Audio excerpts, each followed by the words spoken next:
आदाब, मुंसिफ टीवी में आपका इस्तकबाल है। उत्तर भारत की खबरों के साथ मैं हूं मोनी सनवर। देखेंगे तमाम बड़ी खबरें आगाज हेडलाइंस के साथ। पीएम मोदी कानपुर को देंगे 21,000 करोड़ रुपए की सौगात। सीएम योगी ने परखी तैयारियां। सुरक्षा में चूक का मामला भी आया सामने।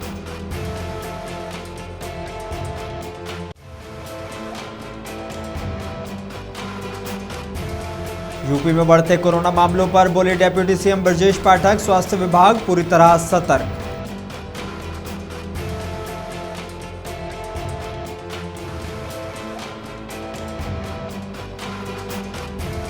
आगरा में मंदिर में 5 साल की बच्ची का रेप, पुलिस ने किया गिरफ्तार। राज्य महिला आयोग की अध्यक्ष बबीता चौहान ने पीड़ित परिवार से की मुलाकात।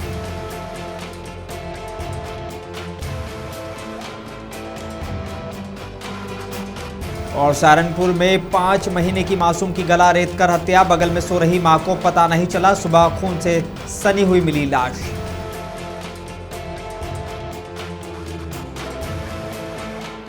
आगाज करेंगे कुछ अहम और बड़ी खबरों के साथ। प्रधानमंत्री नरेंद्र मोदी ऑपरेशन सिंदूर की सफलता के बाद अपने देशव्यापी दौरे पर आने वाले जुमे के दिन कानपुर पहुंचेंगे। यहां वो करीब 21,000 करोड़ रुपए की लागत वाली परियोजनाओं का लोकार्पण और शिलान्यास करेंगे। पीएम मोदी इस दौरान पहलगाम आतंकी हमले में मारे गए शुभम द्विवेदी के परिजनों से भी मुलाकात कर सकते हैं। प्रधानमंत्री नरेंद्र मोदी के दौरे से पहले आज को मुख्यमंत्री योगी आदित्यनाथ ने सारी तैयारियों को जायजा लिया है और कानपुर पहुंचे हैं और समीक्षा के साथ ही अधिकारियों को जरूरी दिशा निर्देश दिए हैं। लखनऊ में उत्तर प्रदेश के उप मुख्यमंत्री ब्रजेश पाठक ने कहा है कि कोविड के समय में 2800 से अधिक जिन कर्मचारियों ने काम किया था उनको सेवा में स्थायी रूप से रखने के लिए सरकार ने शासनादेश जारी किया है। 2200 से अधिक लोग पहले ही इसमें समायोजित हो चुके हैं। जो लोग बचे हैं उनके लिए कल शासनादेश जारी हुआ है कि हमारे जितने भी अस्पताल हैं उसमें उनका समायोजन प्राथमिकता के आधार पर किया जाए। ये फैसला सरकार ने उच्च स्तरीय बैठक के बाद लिया है। बढ़ते कोविड मामलों पर उन्होंने कहा कि हम कोविड को लेकर प्रदेश में पूरी सतर्कता के साथ काम कर रहे हैं। कोई पैनिक की स्थिति नहीं है। इस बार का वेरिएंट ज़्यादा खतरनाक नहीं है। जो लोग बीमार हैं, जिन्हें इम्यूनिटी की समस्या है, उनको विशेष रूप से सतर्क रहना होगा।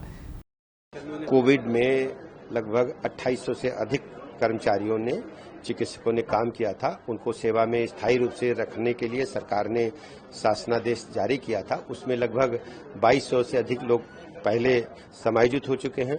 जो लोग शेष रह गए हैं उनके लिए कल एक शासनादेश जारी किया गया है कि संबंधित जितने भी हमारे अस्पताल हैं, एनएचएम वाले या स्वास्थ्य विभाग के या स्थानीय मेडिकल कॉलेजेज में इनका समायोजन प्राथमिकता से किया जाए। और ये निर्णय सरकार ने उच्च स्तरीय मीटिंग के बाद लिया है। पूरी तरह से सतर्कता के साथ हम लोग काम कर रहे हैं। कोई पैनिक जैसी स्थिति नहीं है। उत्तर प्रदेश के मैनपुरी में सरकार के मंत्री नरेंद्र कश्यप ने समाजवादी पार्टी के प्रमुख अखिलेश यादव के ट्वीट पर कहा कि अखिलेश यादव की बात करें या समाजवादी पार्टी की बात करें तो इनका किरदार पहले से ही सनातन विरोधी रहा है।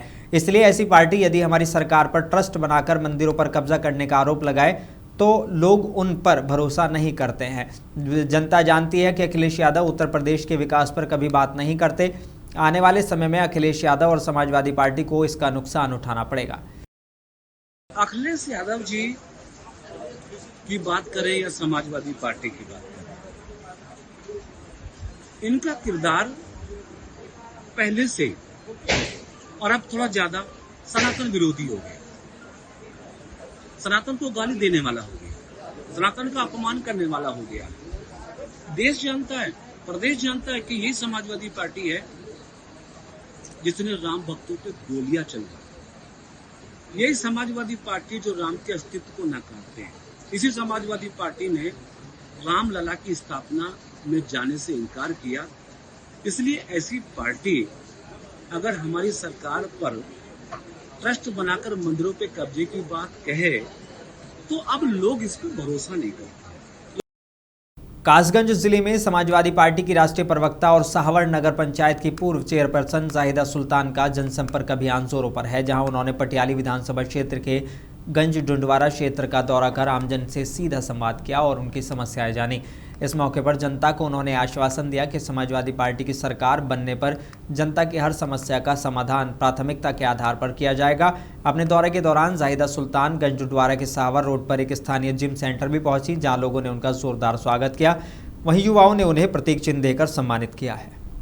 झांसी में पूर्व केंद्रीय मंत्री प्रदीप जैन आदित्य ने कहा है कि झांसी में एयरपोर्ट न बनना ये मेरी बहुत बड़ी गलती है, जिसके लिए मैं खुद माफ़ी मांगता हूं, क्योंकि वो केंद्र सरकार के मंत्री होने के बाद भी एयरपोर्ट नहीं बनवा सके, जिसके लिए मेरे द्वारा काफ़ी प्रयास किया गया लेकिन मैं सफल नहीं हो सका। वहीं उन्होंने कहा है कि बुंदेलखंड के अंदर जनप्रतिनिधियों की भरमार है, उसके बाद भी मध्य प्रदेश के पड़ोसी जनपद में एयरपोर्ट स्थापित हो गया है, लेकिन झांसी जिले को एयरपोर्ट नहीं मिला, जबकि केंद्र और प्रदेश सरकार में बैठे नुमाइंदों ने अनेकों बार भारी सभा में जनता को आश्वासन दिया कि इस झांसी को मेट्रो, पेयजल, एयरपोर्ट, अंतर्राष्ट्रीय बस अड्डा दिया जाएगा, लेकिन आज तक नहीं दिया गया। हम दतिया के एयरपोर्ट का विरोध नहीं करते हैं क्योंकि वो माँ पीताम्बरता की नगरी है और वहाँ के लोगों को भी सुविधा मिलनी चाहिए। पूर्व केंद्रीय मंत्री ने कहा कि इस मुद्दे पर मुंसिफ टीवी से उन्होंने खास बातचीत की है। इस वक्त मौजूद हैं पूर्व केंद्रीय मंत्री प्रदीप जैन आदित्य के साथ। उनसे जानना चाहेंगे दतिया में 31 तारीख को एयरपोर्ट का उद्घाटन हो रहा है, ये आखिर झांसी में क्यों नहीं बना? मंत्री जी देखिए, हम माँ पीताम्बरा नगरी के सभी नागरिकों को बधाई देते हैं कि एक महत्वपूर्ण उपलब्धि उनको मिली है और दतिया के लोग वहाँ पर भोपाल और इंदौर बहुत आसानी से जा सकते हैं। लेकिन जो झांसी के अंदर बनना था, दतिया में बना बहुत अच्छी बात है, लेकिन झांसी का भी हक एयरपोर्ट का था। जब मैं सांसद चुना, मैंने लगातार प्रयास किया, एविएशन की टीम 4 बार आई।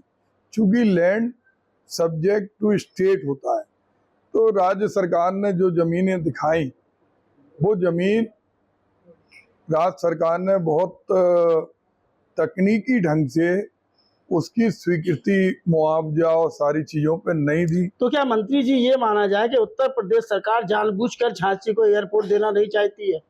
देखिए, सबसे बड़ा दोषी तो मैं मानता हूं कि मैं जनता की अपेक्षाओं पे खरा नहीं उतर पाया, इसलिए मैं बहुत सारे प्रोजेक्ट लाने के बाद भी चुनाव हार गया।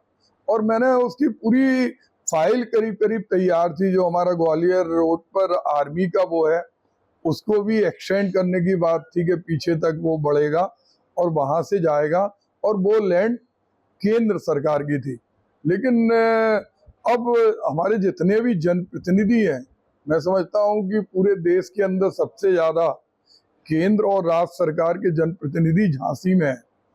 मंत्री के दर्जा प्राप्त भी सारे लोग हैं, विधान परिषद के अध्यक्ष भी यहीं रहते हैं, 4 MLC भी रहते, 4 विधायक भी रहते, सांसद जी भी रहते, और सबको लगता है कि एयरपोर्ट बनना चाहिए। और ये बात अभी आज हम नहीं कह रहे, जितनी बार मुख्यमंत्री आए, जितनी बार प्रभारी मंत्री आए, जितनी बार भी जिला अधिकारी रहे, सबने कहा कि झांसी में जगह की तलाश है और एयरपोर्ट जल्दी बनने वाला। और ये बात लोगों को अंदाज भी था कि झांसी में एयरपोर्ट बनेगा, क्योंकि 3 चीजें हमेशा कही जाती रही। एक तो मेट्रो चलेगी, ये चुनावी घोषणा पत्र में हमेशा से था कि झांसी में मेट्रो प्रारंभ होगी, झांसी में अंतर्राष्ट्रीय स्तर का बस स्टैंड बनेगा, और तीसरा एयरपोर्ट। तो पूरी झांसी की जनता सकारात्मक दृष्टि से देखती है। सबने तो मंत्री जी, इसके लिए आप एयरपोर्ट के ना बनने के लिए केंद्र सरकार, प्रदेश सरकार किसको दोषी मानते हैं, या यहाँ के जनप्रतिनिधियों को? देखिए, सबसे बड़ा दोषी मैं खुद हूँ। उसके लिए हम क्षमा प्रार्थी हैं कि हम अपने कार्यकाल में इसे करा नहीं पाए, और जनता की अपेक्षाओं पे कहीं ना कहीं हम में जो कमियां थी, हम फिर से निर्वाचित नहीं हो पाए। नहीं तो हम एयरपोर्ट भी 100% करा देते, ये हमें विश्वास है। तो ये थे हमारे साथ पूर्व केंद्रीय मंत्री प्रदीप जैन आदित्य, जिन्होंने कहा कि मैं अपनी कमी को स्वीकार करता हूं कि हमारे समय में एयरपोर्ट नहीं बन पाया, इसके लिए मैं दोषी हूं जनता से। इसके लिए उन्होंने माफी भी मांगी। लेकिन सबसे बड़ी बात यह है, देखा जाए तो यहाँ पर केंद्र सरकार, प्रदेश सरकार के सारे नुमाइंदे, मंत्री, सांसद, विधायक सभी लोग बैठे हुए, उसके बावजूद झांसी को अंतर्राष्ट्रीय एयरपोर्ट न मिलना अपने आप में प्रदेश सरकार, केंद्र सरकार पे एक बहुत बड़ा सवालिया निशान खड़ा करता है। कैमरा पर्सन कलाम कुरैशी के साथ सुल्तान आब्दी, मुंसिफ टीवी, झांसी। बरेली के जिला अस्पताल की स्वास्थ्य सेवाओं की हकीकत जानने के लिए बरेली के जिलाधिकारी अविनाश सिंह आम नागरिक का रूप धारण कर अस्पताल पहुंचे। इस दौरान उन्होंने अस्पताल का औचक निरीक्षण किया और अस्पताल की अव्यवस्थाओं को नज़दीक से परखा। चेहरे पर मास्क, साधारण कपड़े और बिना किसी सुरक्षा घेरे के डीएम ने अपनी सरकारी गाड़ी अस्पताल से बाहर ही रुकवाई और पैदल ही अस्पताल में दाखिल हो गए। उनके साथ सिटी मजिस्ट्रेट समेत कई प्रशासनिक अधिकारी भी आम लोगों के भेष में पहुंचे थे। जितने भी हमारे मजिस्ट्रेट्स हैं जिला मुख्यालय पर, उनकी टीम के साथ जिला चिकित्सालय पर हम लोग यहाँ आए थे। इसका मुख्य उद्देश्य था कि औचक निरीक्षण करना और ग्राउंड जीरो पे जाकर जो वास्तविकता है उसको संज्ञान में लेना। और ये हमारे साथ हमारे चारों जो एडीएम साहबान हैं, इसके अलावा जितने भी हमारे एसीएम, सिटी मजिस्ट्रेट, अन्य जो हमारे एसडीएम हैं, वो सभी लोग इस निरीक्षण में साथ में थे। हम लोग अलग अलग बदल पे थे। कुछ चीज़ों में यहाँ पर भी दिक्कतें हैं, जैसे कि सबसे पहले तो जो पर्चा बनाने वाली लाइन है उसमें बहुत ही ज़्यादा भीड़ थी, और इसको हम कोशिश करेंगे सरकार इसको जो है कुछ 2 जगह पर्चे बने, जिससे कि जो जनसामान्य जो पब्लिक आ रही है उसको जो दिक्कतों का सामना ना करना पड़े। इसके अलावा जो महिलाओं के जो चिकित्सालय वहाँ पे जाकर कुछ कमियाँ थी, वहाँ पर भी जाके देखा गया तो पर्चा बनाने की लंबी लाइन लगी हुई है। पूछने में बताया गया कि कोई कंप्यूटर ऑपरेटर छुट्टी चले गए, फिर प्रिंटर खराब हो गई, इस तरह की बातें कही गई। निश्चित रूप से हम इसको दिखवाएंगे कि व्यवस्थाएं पूरी तरह से चाक चौबंद होनी चाहिए। मौके पे सभी ज़्यादातर डॉक्टर्स मौजूद थे और वो अपने अपने जो उनका रूम था वहाँ पे बैठ के पेशेंट को देख रहे थे। आगरा के जगदीशपुरा थाना क्षेत्र में 18 मई को घटी एक घिनौनी वारदात ने समाज का सर शर्म से झुका दिया है। पड़ोसी युवक ने 5 साल की बच्ची को बहलाकर मंदिर में लेकर गया और रेप किया है, लेकिन पुलिस ने पहले आरोपी को मानसिक विक्षिप्त बताकर छोड़ दिया। जब सीसीटीवी फुटेज वायरल हुआ तब कार्रवाई की गई। 18 मई की सुबह 5 वर्षीय बच्ची घर के पास मंदिर के पास खेल रही थी। पड़ोसी पम्मी उसे बहला फुसलाकर मंदिर के अंदर ले गया और वहां उसका रेप किया। बच्चे की चीख सुनकर दादी मंदिर पहुंची तो आरोपी ने उन्हें धक्का देकर भागने की कोशिश की। दादी के शोर पर मोहल्ले वालों ने आरोपी को पकड़कर पुलिस को सौंप दिया। पुलिस ने शुरुआत में आरोपी को मानसिक विक्षिप्त बताकर छोड़ दिया। 26 मई को सीसीटीवी फुटेज वायरल होने के बाद ही उसे गिरफ्तार किया गया। फुटेज में आरोपी का अपराध साफ दिख रहा था। लोगों का आरोप है कि आरोपी पूरी तरह सामान्य है। पुलिस ने जानबूझकर केस कमजोर किया है। बच्ची का मेडिकल टेस्ट हुआ जिसमें रेप की पुष्टि हुई है। सीसीटीवी में आरोपी को बच्ची को मंदिर के अंदर घसीटते देखा गया।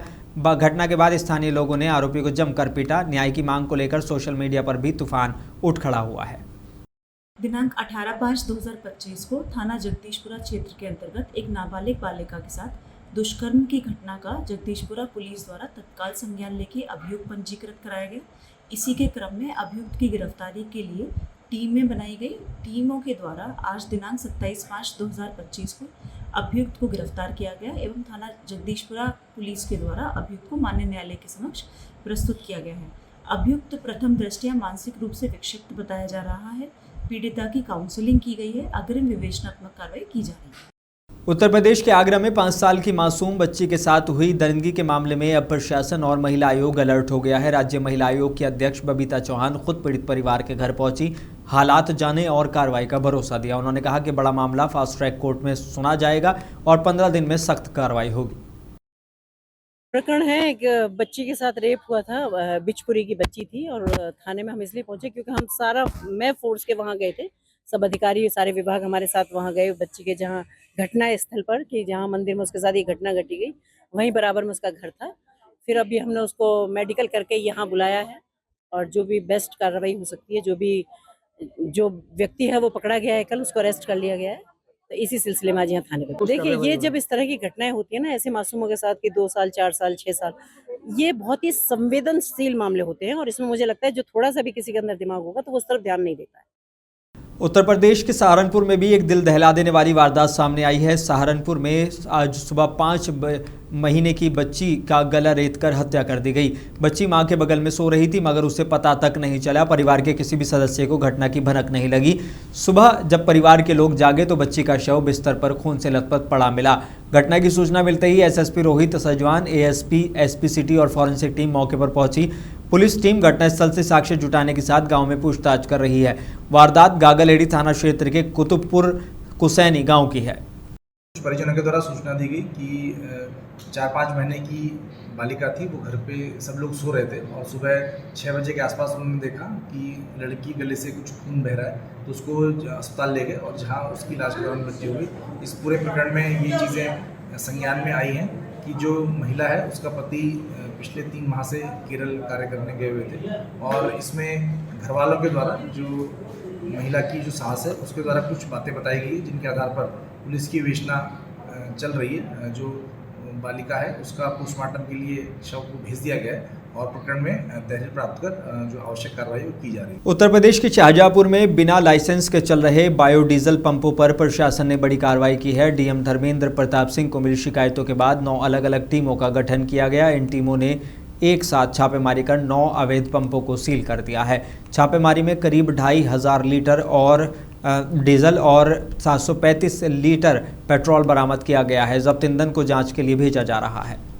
बहुत दिनों से शिकायतें प्राप्त हो रही थी कि बायोडीजल के नाम पे लोग डीजल और पेट्रोल की अवैध बिक्री कर रहे हैं। उस पर 9 जगहों पे हम लोगों को पता चला था गोपनीय रूप से।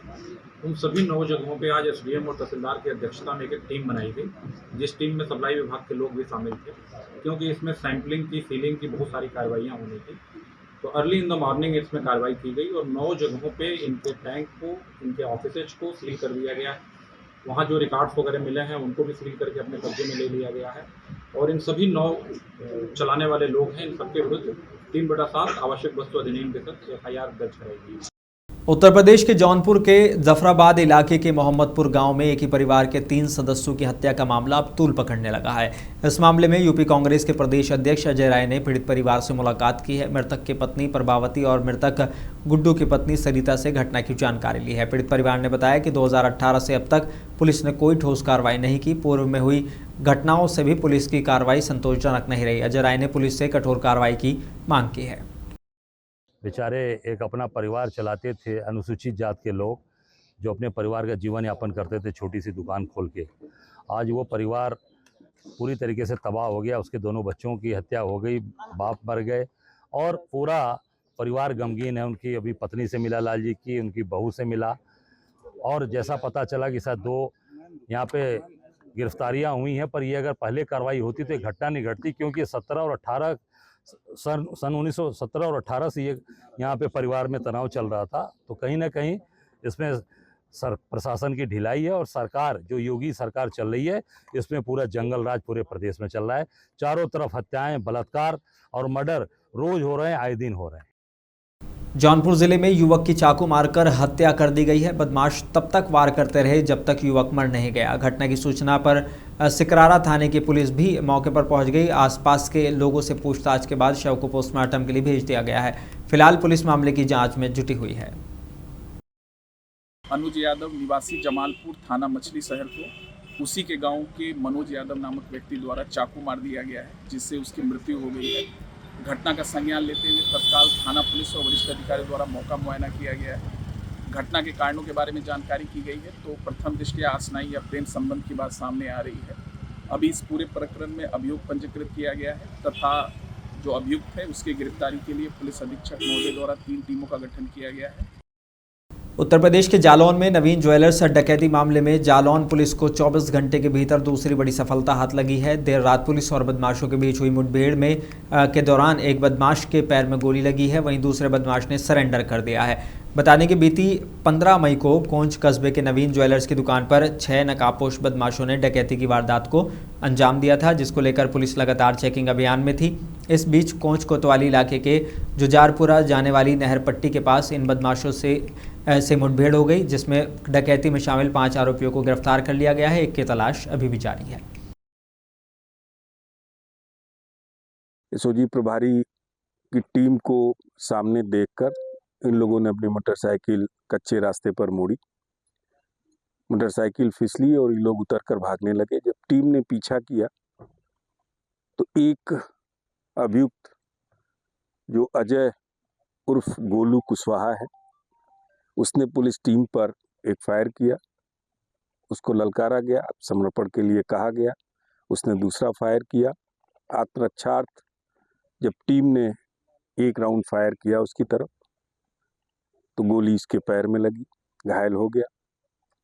दूसरा अभियुक्त बगैर फायर किए हाथ उठाकर आत्मसमर्पण कर दिया।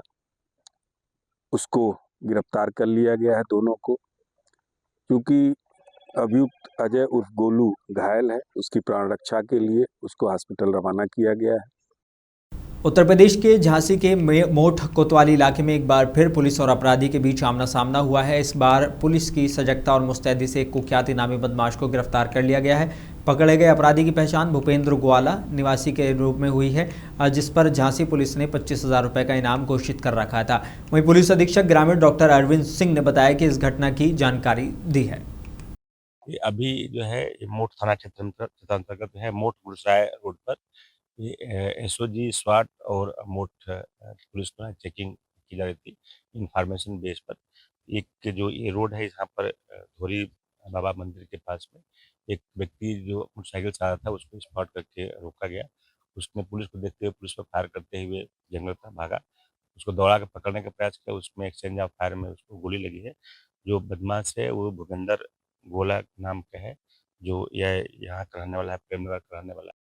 खबर महोबा से है, जहां दबंग भाजपा नेता लस्सी की दुकान में आया और दुकानदार से बेवजह गाली गलौज करने लगा। जब पीड़ित दुकानदार ने गालियों का विरोध किया तो दबंग नेता ने उसकी दुकान में रखे कुल्हड़ फोड़ दिए, जिससे पीड़ित को हजारों रुपए का नुकसान हुआ है। पीड़ित ने कोतवाली पुलिस को प्रार्थना पत्र देकर इंसाफ की गुहार लगाई है। अरे सुबह के वक्त मेरे कूड़े वूड़े सूख रहे थे, सुशांत आए तो उन्होंने उठा गेट पटक दी और सारे मेरे कूड़े वूड़े तोड़ दिए, है ना। बोले मेरे गेट के सामने यूज नहीं करोगे। अब ये बताइए इनका गेट है ये, है ना। सुबह के वक्त दुकानें बंद रहती हैं तो सुबह जैसे दही के कूड़े रात के धुल के रख जाते हैं तो सुबह उनको धूप लगाना जरूरी रहता है, नहीं तो वो बदबू करने लगेंगे, है ना। तो घंटे आधे घंटे में उठा लेते हैं। वो आए तो सुबह के वक्त दोनों बड़ा बड़ा कैरेट तोड़ दिए और सारे कुल्हड़ तोड़िए, कूड़े तोड़ दिए और गंदे शब्दों का प्रयोग करते हैं, उल्टे सीधी बात करते हैं। उत्तर प्रदेश के बरेली के थाना इज्जतनगर के मुड़िया अहमदनगर गांव में पूर्व प्रधान वेद प्रकाश पटेल पर ग्रामीणों ने बड़ा आरोप लगाया है। लोगों का कहना है कि 2001 में मंदिर के नाम से बनाए गए ट्रस्ट में पूर्व प्रधान वेद प्रकाश पटेल ने मंदिर की जगह दुकानें और एक बड़ा हॉल बना रखा है। लोगों का ये भी आरोप है कि लगभग 12 दुकानें हैं जिनको प्रधान ने किराए पर भी दे रखा है। ग्रामीणों ने रजिस्ट्रार से इस मामले की शिकायत की है। ये मुड़िया अहमद की जो संतोषी माता मंदिर है, इसमें वहाँ के ग्रामीण लोगों ने कुछ शिकायत की थी कि इसमें नियमानुसार कार्रवाई नहीं चल रहा है, ट्रस्ट सोसाइटी नहीं चल रही है। इसके अंतर्गत सीए ऑडिट भेजा गया था। सीए ऑडिट की रिपोर्ट आ चुकी है। उसके कंप्लायंस के लिए संबंधित सोसाइटी के पदाधिकारियों को भेजा गया है।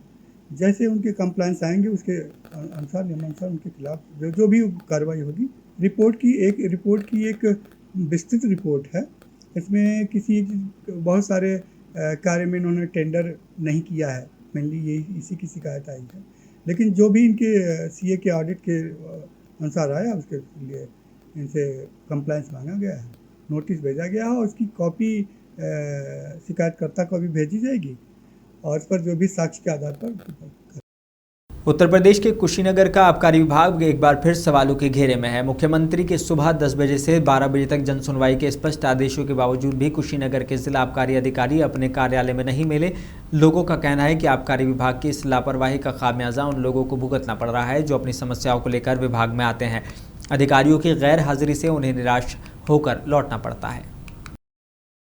उत्तर प्रदेश के हमीरपुर जिले में बीते एक सप्ताह से जिले के अलग अलग क्षेत्रों से लगातार मौत की खबरें सामने आ रही हैं। सही एक मामला जनपद के मुस्कुरा थाना इलाके के सामने आया है, जहां बीती रात नहर के पानी में एक शव तैरता हुआ मिला है। इस घटना से पूरे इलाके में हड़कंप मच गया है। शव की पहचान बसवारी निवासी के रूप में हुई है। सूचना पर पहुंची स्थानीय पुलिस ने शव को कब्जे में लेकर पोस्टमार्टम के लिए भेज दिया है।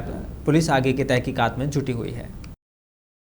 घटना का हारे में आम के थे, खेत के थे और वो तहीं से मतलब जो है लापता हो गया। कब लापता हुआ था?